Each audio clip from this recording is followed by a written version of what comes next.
আয়ের কাঁদন এ জগৎ জীব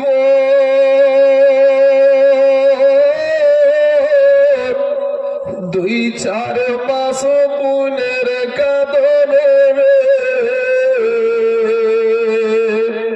ওরে ঘরের পুরি বাইরের কাঁদন কয়েকদিন পর থাকে না দুঃখের দরদি আমার জনম দুঃখী মা গর্ভধারণী মা জনম দুঃখিনী মা দুঃখের দরদি আমার জনম দুঃখী মা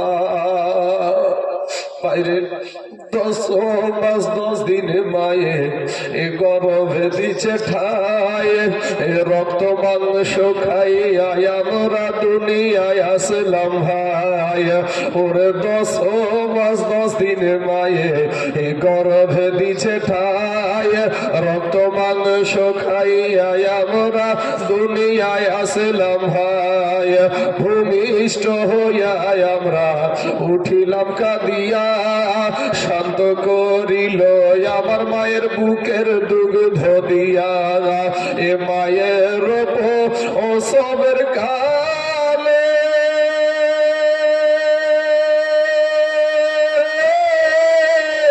এ মুখ ভেসে যাই নয়ের জলে রে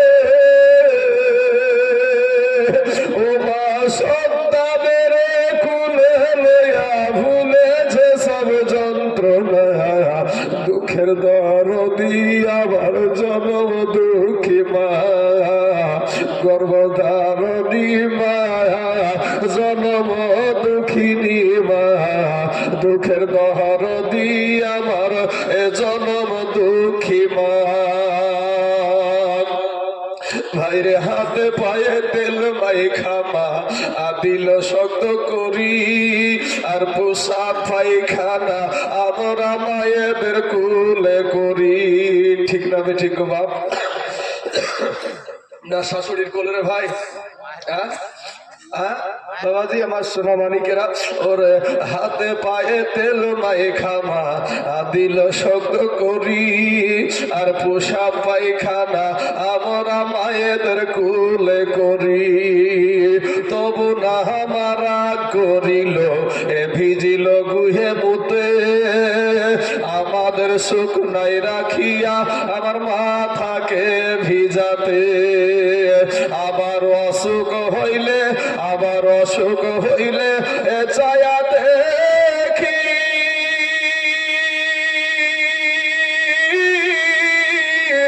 মাইর বিছানাই বইসারে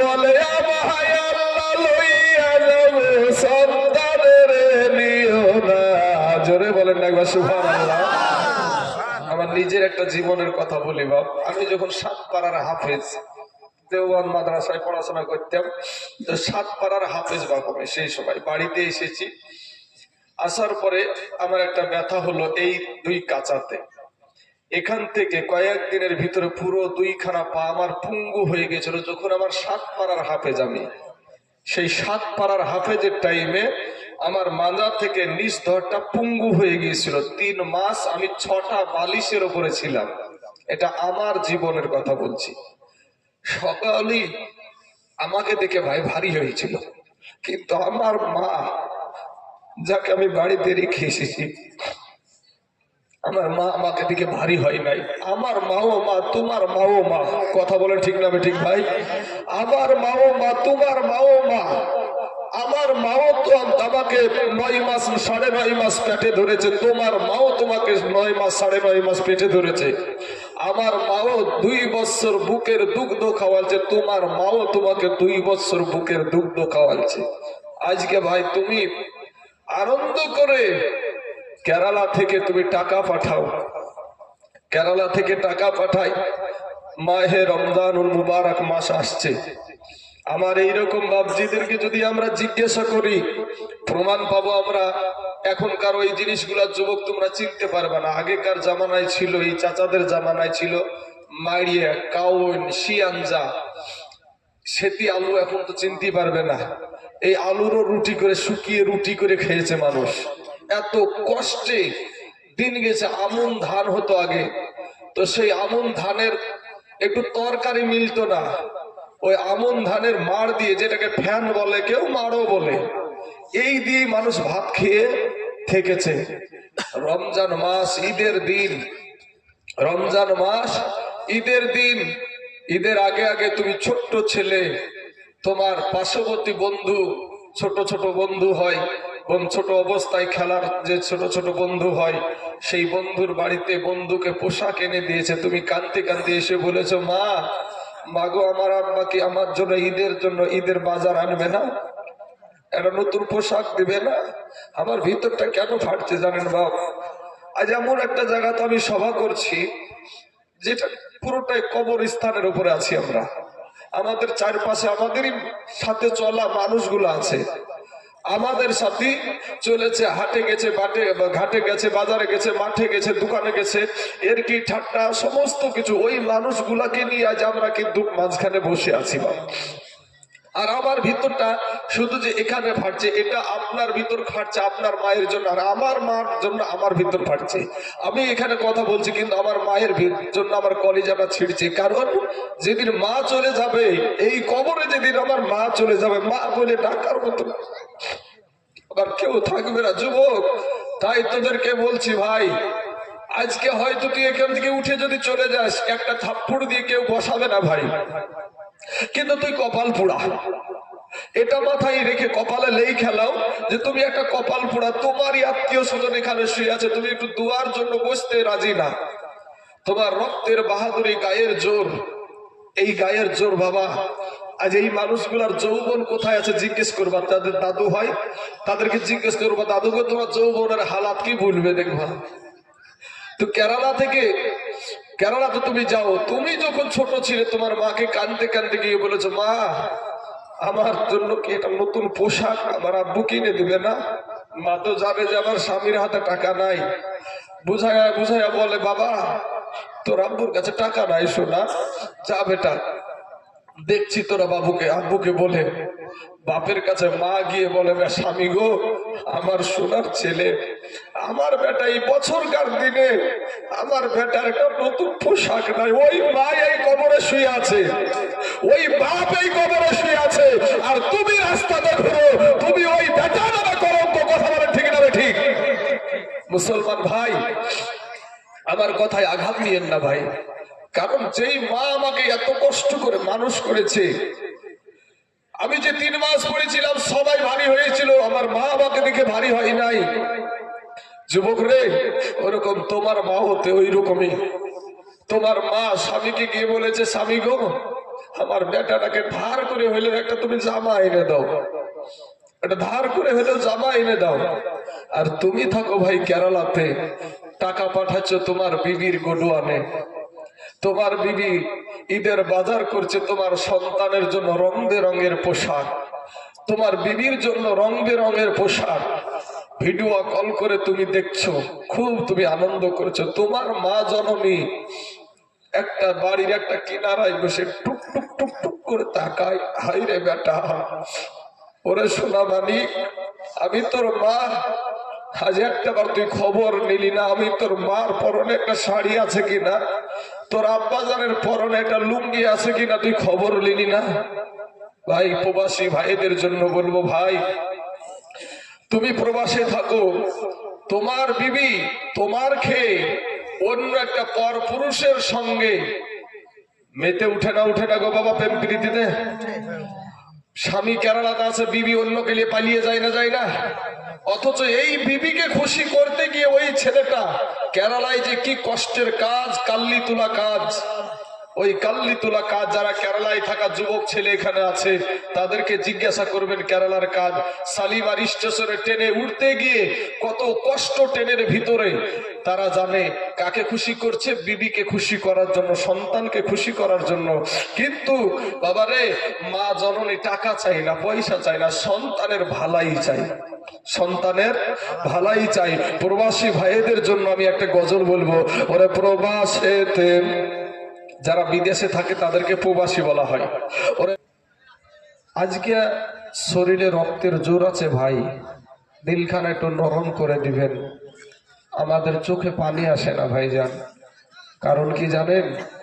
কারণ হলো আমাদের গুনহায় গুনহায় গুনহায় আমাদের কালবটা পাথর হয়ে গেছে, দিল নরম হয় না। আমরা আল্লাহর কাছে আমরা কাঁদতে পারি না, মানুষের কাছে কাঁদি।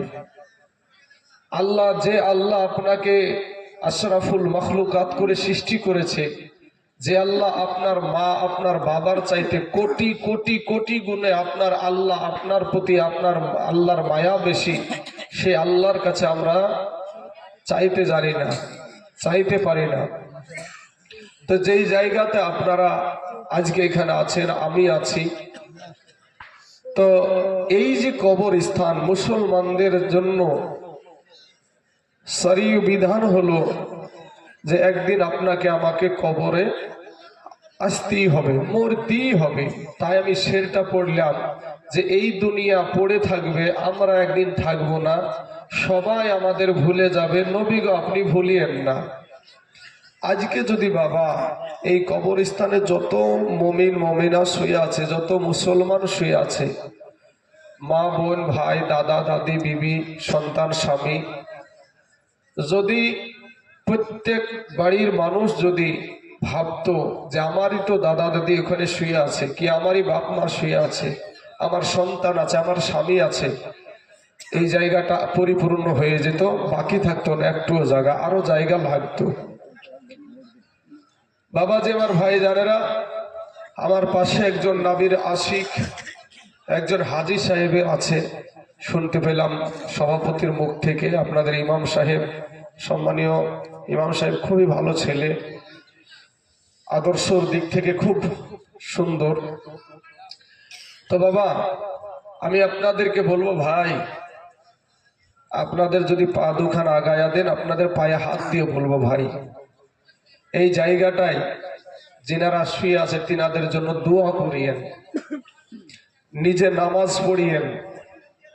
কারণ খুলিকল ইনসানু দাঈফা, আমার আল্লাহ মানুষকে দুর্বল করে সৃষ্টি করেছে। আপনি যদি বলেন যে আমি দুর্বল নই, আমার আল্লাহ বলেছে আপনাকে দুর্বল কোরআন শরীফে, তাহলে বাবা আব্বাজান আমি যদি বলি আমি দুর্বল না, কারটা ঠিক হবে? আল্লাহরটা না আমারটা গো বাপ? আল্লাহরটাই ঠিক হবে। তাহলে আল্লাহ বলছে দুর্বল। আপনাকে একটা এক্সাম্পল দিই আমি। একটা মুরগির বাচ্চা, মা বোনেরা মুরগির ডিম বসায় না? ওই ডিমটা বসানোর পরে কতদিন পরে বলেন তো বাচ্চাটা ফুটে? 22 দিন, 21 দিন বা 23 দিন বা হাইস্ট আপনি 25 দিন ধরেন। 25 দিনের পরে যদি যাই, ওকে ঘোলা বলে ফেলে দেয়, গোলা বলে ফেলে দেয়। এই 21 দিনের মাথায় 22 দিনের মাথায় মুরগির বাচ্চাটা ডিম থেকে ফুটে বের হয়ে রাত্রিবেলায় বের হয়েছে, সকালবেলায় ছেড়ে দেন, ও হেঁটে বেড়ায়। আর আপনি, ও যুবক ভাইরা, এই নওজোয়ানেরা, আপনি আপনার মায়ের গর্ভে 8 মাস, 8.5 মাস, 9 মাস, 9.5 মাস মায়ের গর্ভে ছিলেন। মুরগির বাচ্চা ছিল 21 দিন আর আপনি ছিলেন 9 মাস, 9.5 মাস। হসপিটাল, মায়ের গর্ভে থেকে প্রসব হওয়ার পরেই আমরা মনে হয় হসপিটাল থেকে হাঁটতে হাঁটতে চলে এসেছি নাকি ভাই? বিবেককে জিজ্ঞেস করেন, আপনার বিবেকের আদালতটাই বড় আদালত। একটু চিন্তা করে দেখেন, এই জায়গাতে আপনার মা শুয়ে আছে, আপনার বাবা। আজ কারা জানি গো, মা হারা সন্তান, বাবা হারা সন্তান। আমি একটা মায়ের পাগল বাবা, যাদের মা চলে গেছে। আমার মা থাকতেই আমি চিন্তা করি যে যেদিন মা বলে ডাকতে পারবো না, এই মা যেদিন হারিয়ে যাবে, সেদিন আর কাকে মা বলে ডাকবো? বাবা, এই যুবকেরা, এই যে নারী দেখছেন, এই মায়ের জাত। আমাদের পায়ের তলে হলো জুতা, আর মায়ের পায়ের তলে হলো আল্লাহর জান্নাত। জোরে বলেন না সুবহানাল্লাহ। আব্বাজান, আমার যুবক ভাইয়ের আগো, কার জানি আজ মা এই কবরস্থান ময়দানে শুয়ে আছে। কেমন করে গিয়ে খিচুড়ির কাছে ভিড় করে মানুষ। আমার নবীজি একদিন বলছেন, তোমরা কে জান্নাতে যেতে চাই, আমার জান্নাতে যেতে চাও, আমার সঙ্গে এসো। একজন সাহাবী খেজুর খাচ্ছে, একজন সাহাবী খেজুর খাচ্ছে, আর ডাকছেন কোথায়? নবীজি বলছেন, যারা জান্নাতে যেতে চাও আমার সঙ্গে এসো। নিয়ে যাচ্ছে কোথায়? যুদ্ধের ময়দানে। হাতের খেজুরগুলাকে ফেলে দিয়ে নাবির সঙ্গে চলে গেলেন। আর আমরা খাবার ছাড়তে রাজি না। খাবারের লোভে যেখানে খাবার আছে সেখানে লোড বেশি। এমনি তো বাবা মারা সুন্নিরা তৌফা সিন্নি এগুলো আমরা দিয়ে থাকি, তারপরেও কিন্তু কিছু মানুষ আছে খেতে পালিয়েও আর আনন্দ, খাওয়া দাওয়ার পরেও আর রাস্তা পগার পার, এখানে আর দরকার নাই। কিন্তু বাবাজি আমার সোনা মানিকের আমার ভাই, আমি জানি না কার এখানে মা শুয়ে আছে, কার বাবা শুয়ে আছে, তাদেরকে লক্ষ্য করে কথাটা বলছি। বাবা, ওই কবরে শুয়া নিজের মা ঢুকরে ঢুকরে কান্দে, চাতক পাখির মতো তাকায়া থাকে। আমার সন্তান মনে হয় আমার জন্য একটু দোয়া করবে, আমার সন্তান মনে হয় আমার জন্য একটু চোখের পানি ফেলবে। বাপ হাউমাউ করে কান্দে, বেটারে তোদের জন্য লোকের জমিতে মাথায় গামছা বেঁধে, মাজাতে গামছা বেঁধে লোকের জমিতে আমি মুনিশ দিয়েছি, পাড় দিয়েছি, সারাদিন মান হাড় ভাঙা খাটনি করে বেটা তোদের মুখে আমি খাবার দিয়েছি। আজ আমি কবরে শুয়ে আছি বেটা, আমার কবরে জাহান্নামের আগুন এসে দাও দাও করে জ্বলে বেটা, তোদেরকে খাওয়ানোর জন্য আমি নামাজ পড়িনি, আমি তোদেরকে খাওয়ানোর জন্য নামাজ পড়িনি, মাঠে খেটেছি। আজ বেটা শরীরটা আমার ক্লান্ত হয়ে গেছে, নামাজ পড়তে পারি নাই, ও বেটা আমার জন্য একটু দোয়া কর। আমরা এত হতভাগা সন্তান বাবা, আমাদের মা বাপের জন্য আমরা দোয়া করতে পারি না।